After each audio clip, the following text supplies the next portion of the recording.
Well, Right. hey, thanks for joining. Good evening or good afternoon, depending on where you're at, or even good morning if you're listening to this in the morning. You've just joined the Nukes of Hazard podcast. And why did we choose to call it the Nukes of Hazard? Where does that name come from? From Hazard County, where was it at? Kentucky? I don't I know. don't know. Help us out here. Where were I, they? I don't know. My memory from childhood, if you're like Gen X, Mhm. like we are, the Dukes of Hazard was this hilarious show, and I just remember the opening scene of that show of this like beat up truck flying, like catching air over a cliff. And Yeah. That's how I wanted to drive. Yeah, yeah, that was like my life dream. yeah, and that's how Susanna drives today. Gonna get groceries. About a show. I never watched it, but that's where we get Daisy Dukes from. Oh, Having to, In the you know that? no, Yeah, Yeah. that's why we have this struggle with our girls these days. you all started there. you ladies do not have Daisy Dukes on, for the record. For the record. Anyway, we're pressure testing this name for the podcast, Nukes of Hazard. We'll see if it sticks. Yep. We wanted to make a podcast to make nuclear interesting and accessible to people because there's going to be so much happening in nuclear in the next 20, 30 years, and there's a lot of reasons driving that. And Um, Rob, we're nukes. We're nukes. Yeah. So if you were in the Navy and worked in and around nuclear power, they called you a nuke. If you knew how to operate a nuclear reactor, that's your nickname. You're a nuke. So we're nukes of hazard now, Yeah. which is a significant downgrade. I'm Susanna Whelan, and I am mom of 3 kids and wife of Rob. We've been married now 20 years, and Rob went to Cal Poly, was a math major nerd, and got into the Navy after 9/11. Was inspired to sign up for some tours of duty, and ended up going through the Navy. What's the training you had to go through? Yeah. In Charleston. Anyway. I went to OCS, That's what I'm Officer saying. Candidate School, OCS. and Mike went to the Naval Academy. There's a couple ways to get your commission. Were you really inspired by 9/11? I didn't know that. Yeah, I mean, I was there in my parents' house in Clayton, California. I just finished a workout. I graduated June of 2001, and saw the news, and my brothers and I were very inspired. Like, what do we do next? I joined the Navy. At that point, I'd kind of missed the commission path from college, but I went to Officer Candidate School because the submarine force has a special program because it's kind of hard to get people into it because it can be a tough job. So that's how I got in. That's awesome. I didn't know that. Hi, I'm Sarah Bradley. I'm married to Mike. We were 2%ers at the Naval Academy, so which means that we dated the entire time. Mike went to the Naval Academy, a 4-year college with a degree in electrical engineering.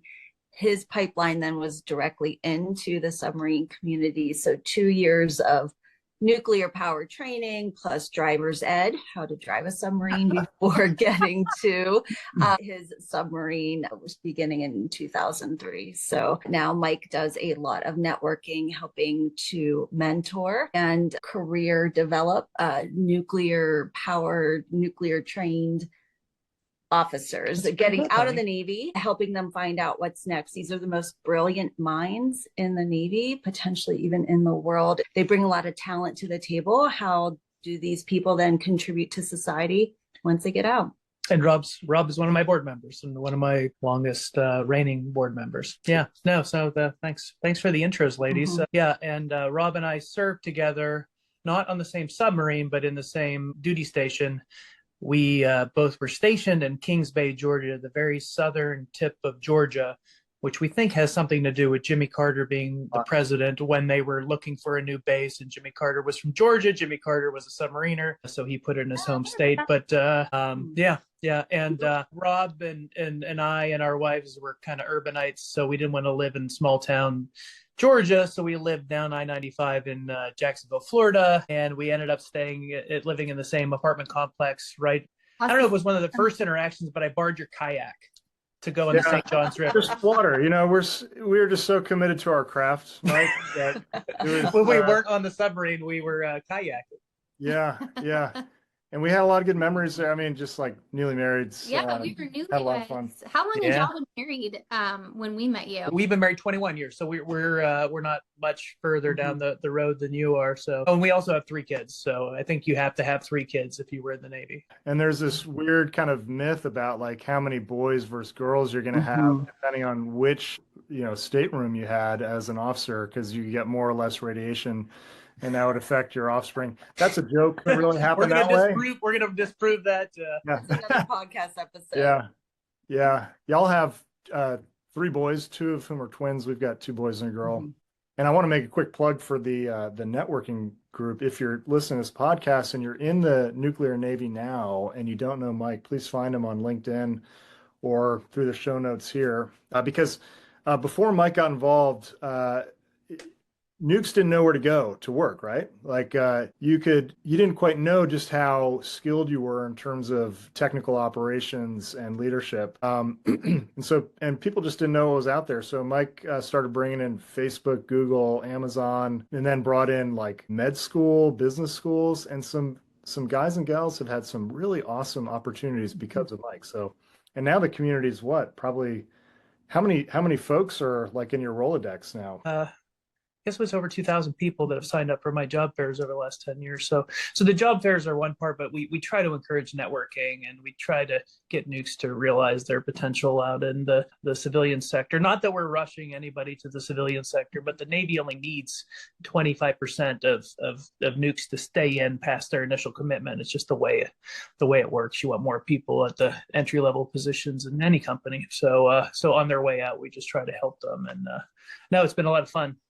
It's been kept us all connected together, and no, it's great. Yes. Should we talk about some news? Yeah. So a standard part of this podcast will be news in the nuclear industry, nuclear power industry normally. Y'all are more relevant than ever. It's really incredible how nuclear power is making this renaissance. And so one of the big headlines that have come up in the last week is Meta working to find a nuclear power partner to get up to 1 to 4 gigawatts to support its AI needs. And so that's pretty incredible. 1 to 4 gigawatts starting in the 2030s. Here's their announcement. Thanks, Rob, for showing this. I'm curious to hear, Rob and Mike, from your perspectives, how is this significant to people in the nuclear industry? Well, I think just like anything, you need to understand the scale of some of these things. So if you remember, what class would have been where you're talking about the prefixes, the kilo, mega, giga, whatever. So most of our nuclear power plants deal in the megawatt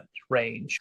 We live in coal country here. Well, it's slowly becoming ex-coal country, but in Pennsylvania, and a lot of our coal-fired power plants are 150, 200 megawatts. All right, so that's the smaller number than gigawatts. And some of these nuclear power plants, they're in the gigawatts. You know, the Vogel one that just got brought online, the one in Georgia, Vogel 3, I think it's 3.2 gigawatts. So like nuclear can do the giant scale of the zero CO2 energy that these companies want, because these companies all have made claims, net neutral by a certain date. They're very green companies, but unfortunately, the data center industry has caused such a spike in energy consumption. And Rob, you probably talked to that way more than I could. So these companies have turned to nuclear to meet these giant demands. Yeah, something interesting about the United States is we have added capacity over the years, the last 20, 30 years. Capacity mean like the ability to generate electricity, mostly in the form of solar and wind, but also some natural gas plants. Precious few nuclear projects have really happened in the last 20, 30 years. Most of the mega reactors, like Mike, you were saying, of a gigawatt or more, they were constructed in the 70s, 80s.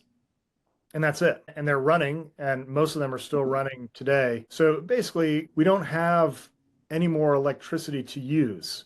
The population is growing, but the biggest driver are data centers. So data centers are giant warehouses full of computers that run cloud infrastructure. Cloud meaning Facebook, Google, Amazon, any of your apps that you use at work are being run in a data center by computers. And those computers, up until a couple of years ago, were basic computers that had very predictable power needs. But then large language models like ChatGPT started gaining traction. And a large language model is, instead of like one computer running a single app, it's like 10, 20, 30, 100 mega computers called GPUs, graphical processing units. And they consume a lot more electricity. Anyway, and that's what NVIDIA makes. So maybe you've seen NVIDIA's stock price just going up forever, and they're dominant. And it's not changing anytime soon. And so there's a forecast that we'll just need 20% more electricity just in the United States over the next 10, 20 years. And that electricity to power these GPUs, which power AI, essentially, you're not going to get that consistently from wind or solar just because of the wind isn't always blowing, the sun isn't always up. Mark Zuckerberg kind of made some news over the summer. He said, the limiting factor for AI is not like how good the models are, it's the availability of electricity. Wow. That's, So, I mean, that's that's pretty powerful. I mean, and pardon the pun, but like that is a powerful statement. and that's kind of good for our industry. But Facebook Meta is not the only company out there doing this, right? yeah, I mean, there's all the major, they call them hyperscalers, Google, Amazon, Meta, Oracle. They've all made announcements. We want nuclear. So if you're familiar with 3 Mile Island in Pennsylvania, one of their reactors was shut down after an accident in 1979. It's been idle ever since. Microsoft said, here's $20 billion, let's start it back up, and I want all the electricity for the next 4 decades. Constellation, who has come to my job fairs, is hiring more roles for that area now. I mean, if you are a nuke that has any interest in living in Pennsylvania, I guess it's kind of near Harrisburg, eastern side of the state. It's they're going to be plenty of jobs there, getting it ready for the next 5-10 years. But what kind of roles? Yeah, what kind of roles are they hiring for? Can you share that? I mean, I think right now it's the construction management, program management, project management, planner, radiological planners. I mean, to go back to our submarine days, Rob, anybody that worked with radiological controls, your ELTs, your mechanics that had specialized water chemistry and radiation backgrounds. All of your officers have that. Many of your enlisted do. So let's talk to that. What is the name of the company that's doing this work for Microsoft? Constellation Energy. They're a big East Coast energy company. Let's talk a bit about the challenges associated with something like this. Meta wants to get this done. They want to see this happen. But what are some of the barriers that they might encounter as they're trying to get online with nuclear in the next 10 years or so? I mean, forever and a day, it's been regulation, and that's something that Rob's trying to help. I'll throw a personal story. So one of my inspirations for doing the nuke job fair is the academies, the service academies have their own job fair, and they always have a big one in Washington, D.C. And one of the main sponsors was always your old employer, Rob, General Electric. And so the one year they sponsored a breakfast. I'm like, hey, free breakfast. I'm going to go have free breakfast, right? And they had 100 of us in there for a free breakfast. And no kidding, who came and talked to us but Jeffrey Immelt, the CEO of General Electric, like one of the probably 20 most powerful people in the country. So he gives a little speech about why he likes to hire military and why General Electric always invests in hiring military officers, right?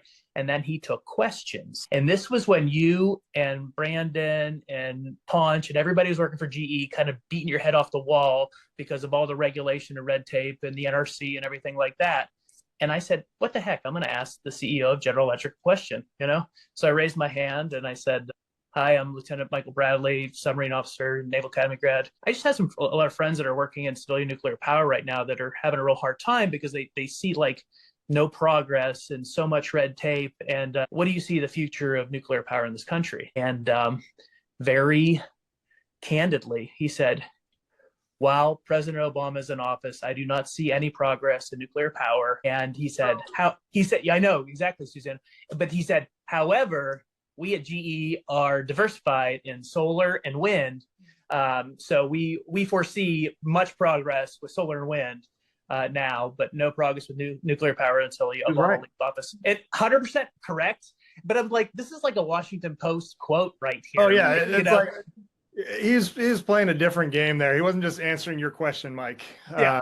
Well, and now, I mean, I think that's the whole point of why we're doing this podcast, is because there's a bit of a renaissance. Oh, yeah. Place in nuclear. I think the ball has come back around, and there's much more of a positive energy. People are interested in. And not that we aren't pro renewables, but just like the stuff that Rob said, like the sun goes down, the wind stops. Now, offshore wind's kicking butt right now. Wind, like I looked up our current percentages in the country for renewables. Wind is crushing everything. Solar is way behind wind and way behind even hydro. Hydro's been a pretty steady source over the years. Like those are our biggest power plants in the United States.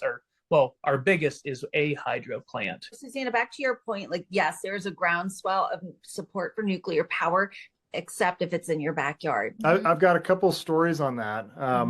So I worked at General Electric Hitachi Nuclear Power as a partnership with Hitachi from 2008 to 2014. And we were in Washington trying to get safety approval for a project called the ESBWR, the Economic Simplified Boiling Water Reactor. And we had a large customer, and they're paying a lot of money for it. It was basically, we're trying to build a new mega reactor, one that hadn't, because it hadn't been built in decades. And I'm telling you, like, this speaks about regulatory processes.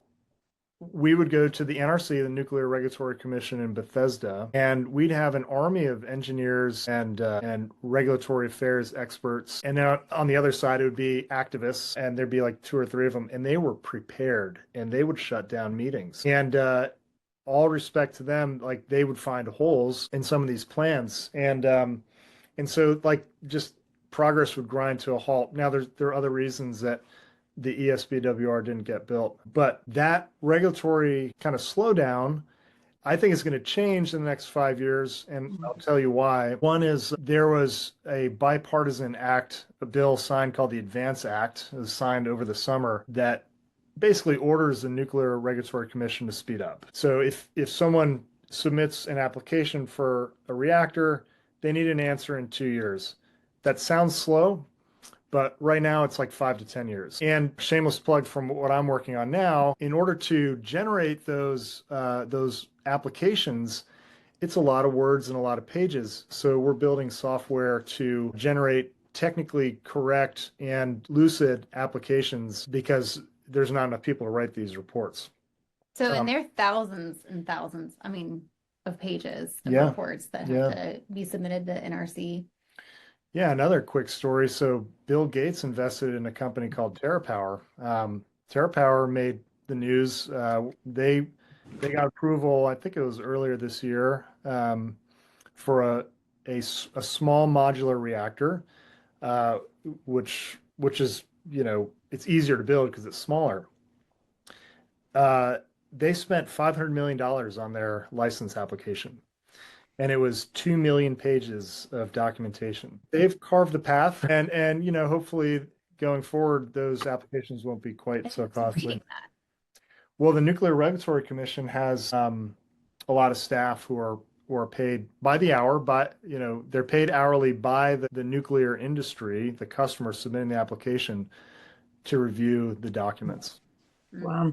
Well, it's a $4 trillion investment between now and I think 2070 is what Goldman Sachs is anticipating in order to be able to create this amount of energy, in order to generate AI, to reduce our carbon footprint. So it's big business. It's really big business, and it's only going to get bigger. And more difficult to navigate, it sounds like, through the next few years. Well, you mentioned the not in my backyard. That made me bring up a talking point. So most of the old school reactors that Rob and I worked on, or Rob was helping design, were cooled by water.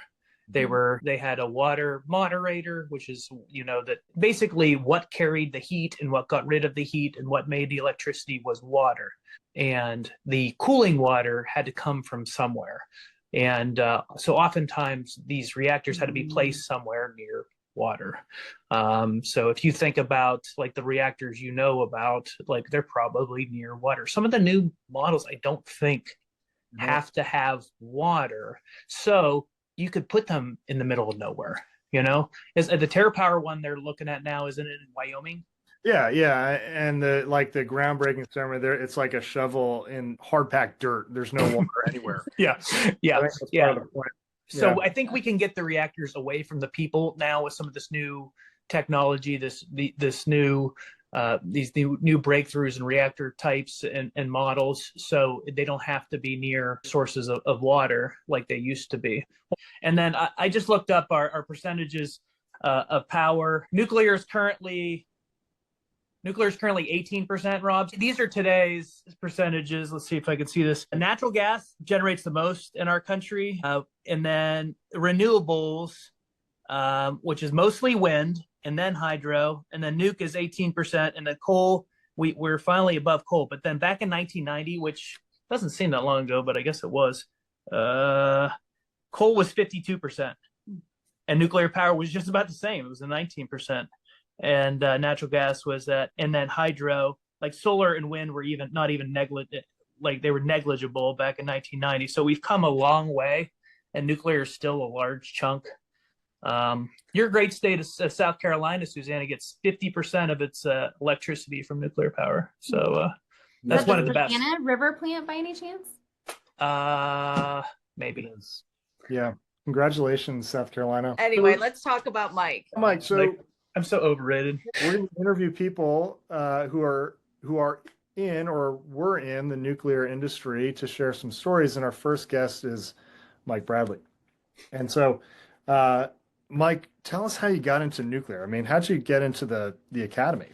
The academy, it was pretty much my dad that said that I think this would be a good fit for you. It was pretty, squared away young guy that really liked math and science and baseball stats and whatever, and showed a decent amount of leadership. I don't know how much leadership you can show. We're talking about you, not all your friends who got in. Yeah. So so I applied, got to the Naval Academy. At the Naval Academy, you have a sponsor family, which for the Naval Academy grads that watch this, they'll understand. My sponsor family happened to be a submariner, the husband, and he was very influential in my career.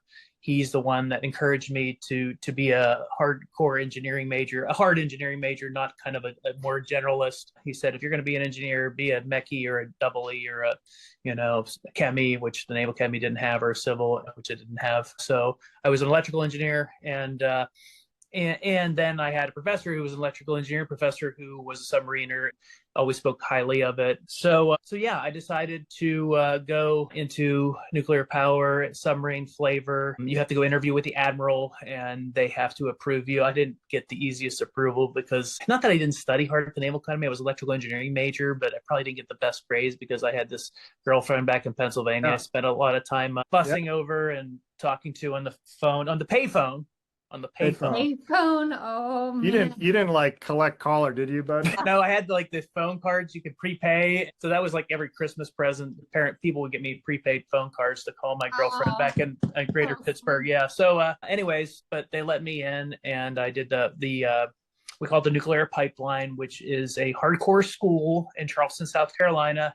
And then for 6 months, it's like a nuclear engineering master's degree, but super rapid. And then you have 6 months of hands-on training at a live nuclear plant that you practice starting the reactor up, shutting the reactor down, casualty drills on a real reactor. The power didn't go in the grid, which I always thought was a waste. But I did mine up in upstate New York near Schenectady, where General Electric was founded. The town of Saratoga Springs is where I lived, a pretty awesome place. And whereas you also had the opportunity to stay in Charleston, but I think all the married people stayed in Charleston, and I was like still single at the point, so I moved up to Saratoga. And then the Navy stationed me in Kings Bay, Georgia. I was stationed on the USS West Virginia. I had an amazing captain. We showed up at the same time and left at the same time. So he was like a father figure to me. And You say that about their captain. yeah, no. I Very- really, we're on each other's Christmas card lists, and I should see him more, but I don't. So, but then I did that tour there for the nuke officers that are watching this. I was the DCA, the damage control assistant. I was the MPA. I guess the damage control assistant for the non-nuke officers. You're in charge of all the hydraulics, all the some of the life-saving systems, the oxygen generator, the diesel generator, the things like that. So it's a pretty big job to jump right into on the And submarine. the septic tank too, right? I The mean, septic tank, yes, big was Very that? important. yeah, Very so important. no, and then the main propulsion assistant, which was the steam systems in the nuclear side.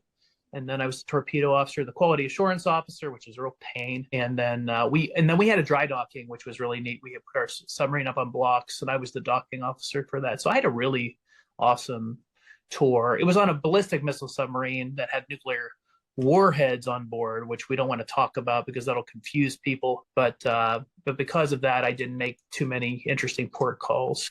Well, that changed after 9/11. So if we were in before 9/11, the Ohio class boomers were stopping in like Scotland and South Korea and stuff. But When you're attached to a submarine, everyone refers to that as your sea tour.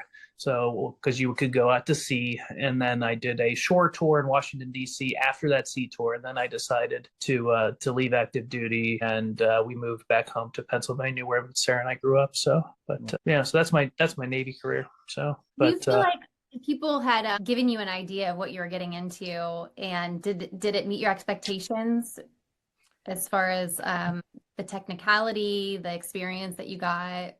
yeah, I think that sponsor at the Naval Academy really prepared me because he went through it, and he was very frank in saying that the nuclear pipeline was harder than an undergraduate degree in electrical engineering, which it was. And then he said being on the submarine and qualifying on the submarine was harder than the pipeline, which it was. So I went in there very well aware of what I was getting into, which doesn't always happen. Some people get there and it's just like, holy crap, this is hard. And, or holy crap, like I never sleep ever, and especially when you get to the submarine. And, because the submarine, you operate on an 18-hour day, or at least you did. I think now they've changed that, Rob. Is that true? yeah, it's a little more humane now. The watches are 8 hours instead of 6. Yeah. So you get 16 off. You do 8 on, 16 off, but still you don't get a full day off. You can, and then 8 hours straight of being in maneuvering would have to be pretty much torture. So And you don't see the light of day for yeah. weeks on No. end. Yeah. Our submarine, we would go out, stay out for long periods of time and not pull in anywhere, then come home and be done. Whereas the other type of submarines, they would leave home for like 6 months, but they would go do some stuff and then pull into, Gaeta, Italy or something like that, and then come pull into this or that, and then go sit in the med for a while, and then do something else and pull in somewhere. And they'd be gone for longer periods of time, but Rob and my type of submarine, we would be out to sea for longer stretches of time normally.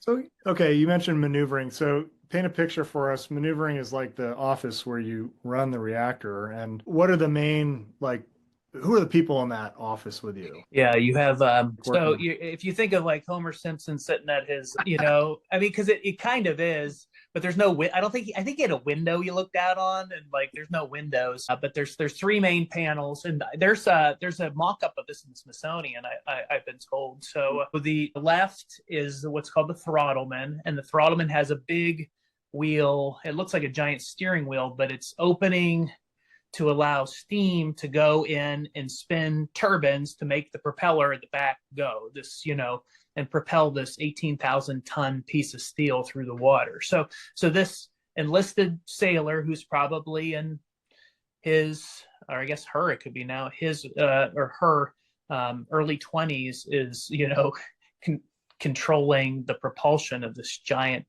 vessel, which is kind of crazy. So that's and that's cool. And then the one in the middle is the person that is, no kidding, controlling the reactor. What is causing nuclear fission to happen?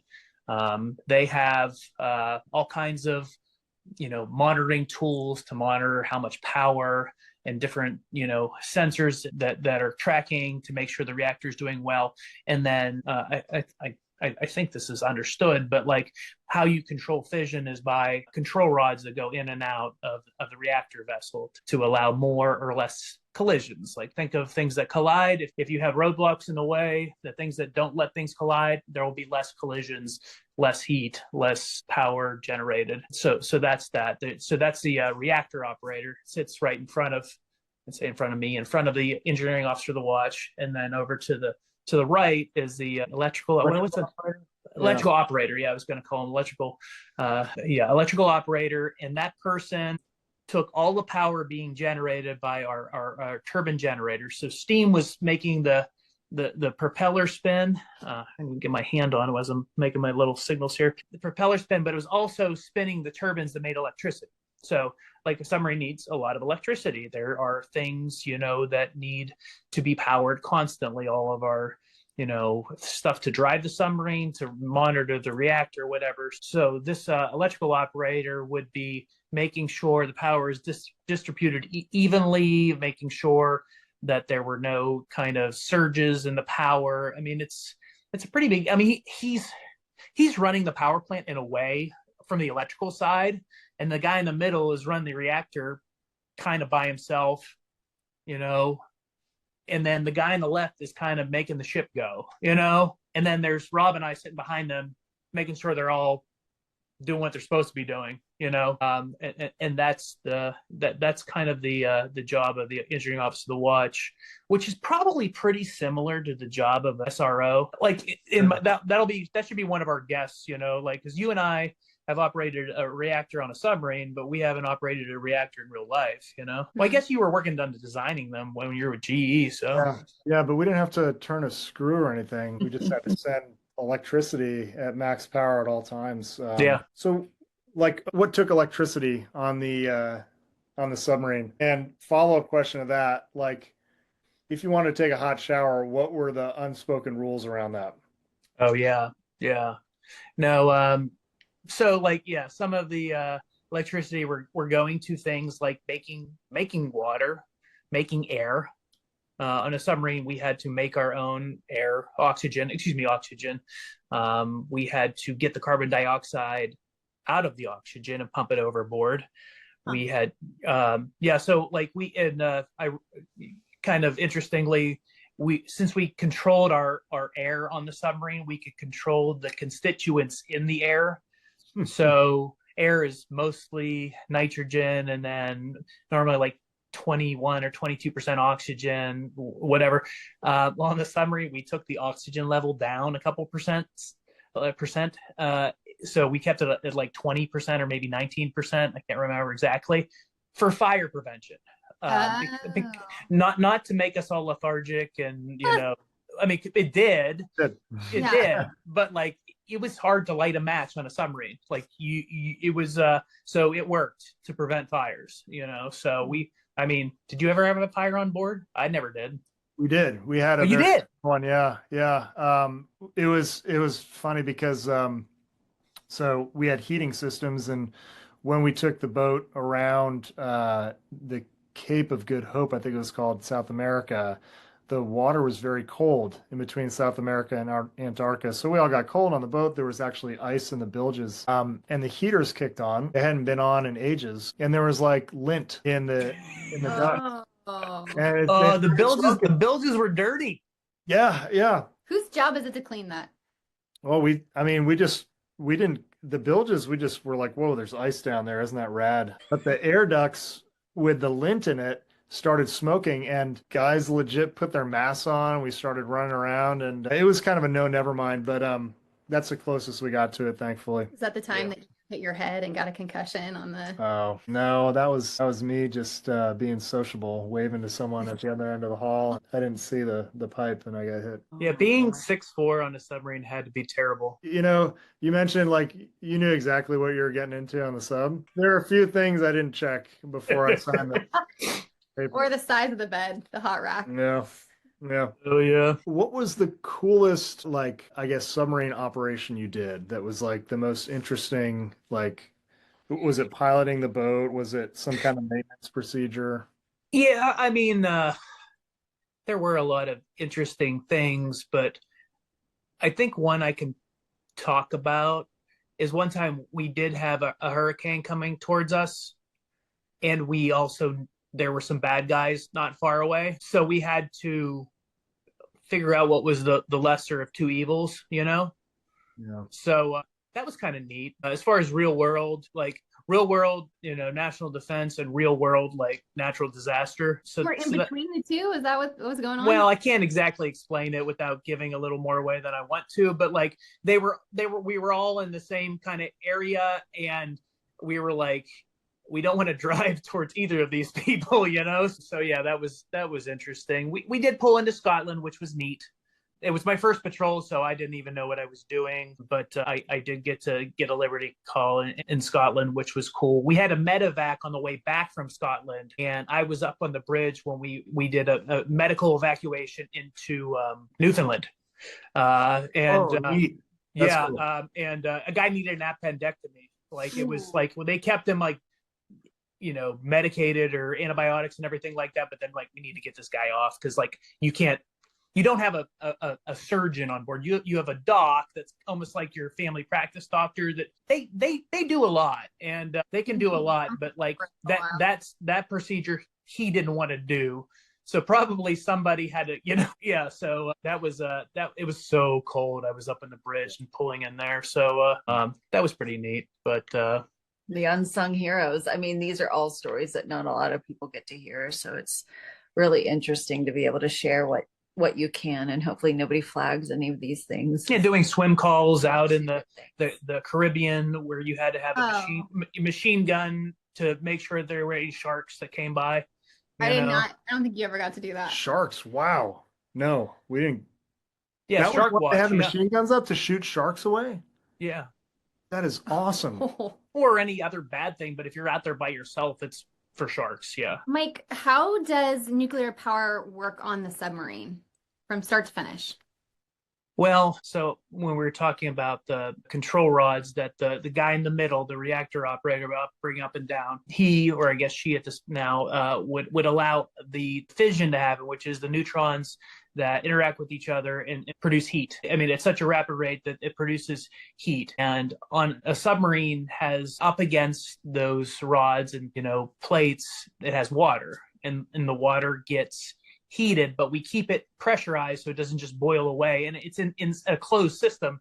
So basically, like if you've ever touched a radiator or something that has water inside it, and imagine that, but like a lot hotter. And so that heat is then transferred to another set of pipes that the waters don't interact because you don't want radiation particles to get in the water that's going to be near the people. So like think of like two bike tires that would almost touch, but pretend they do touch. Like the reactor water stays in one bicycle tire, and the water that does all the work to make stuff happen is in the other bicycle tire, and pretend they actually touch. And that's where the heat is transferred. So then the water that's in the second bicycle tire, the second loop, gets really, really hot, and that water is allowed to do things. That water is allowed to spin the turbines that make the propeller go and spin the turbines that generate electricity. So the fission that happens in the reactor makes the first loop, we called it the primary loop. The primary loop water very hot. The heat is transferred by touching, not conducting heat through metal. The water doesn't interact.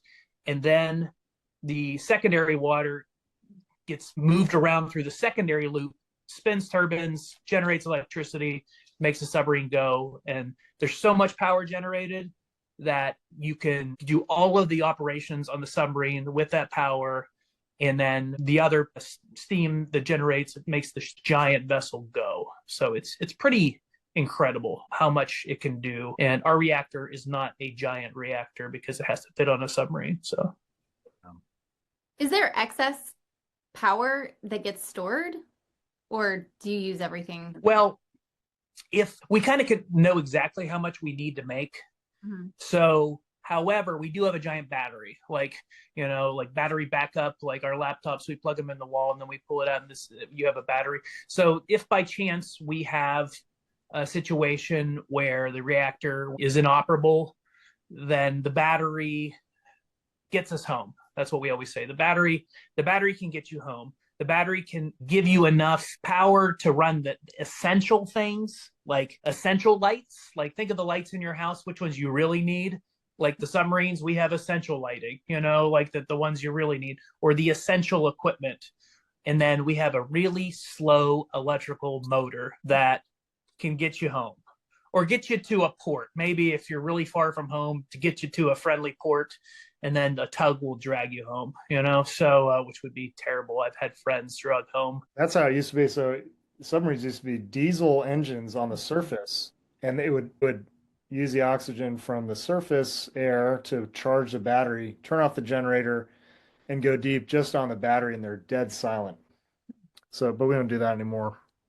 That's a great description, Mike. So many future stories that we could be sharing with folks, the old sea stories as far as people being drug home, some of the people in the regulatory industry that we know and love. We don't want to talk crap on the regulators because those are people too with whom you both have worked. I think there's so much to be discussing in the nuclear landscape, and then also what's next. And Rob, I think that's really where you play a giant role right now with the future of nuclear power and what can happen next. So I think in our next episode, we'll be talking about what the future looks like and how people can play a role if they're interested in that. So I think today we covered quite a bit of ground. Thanks, Whelans, for inviting us onto this. What a fun time.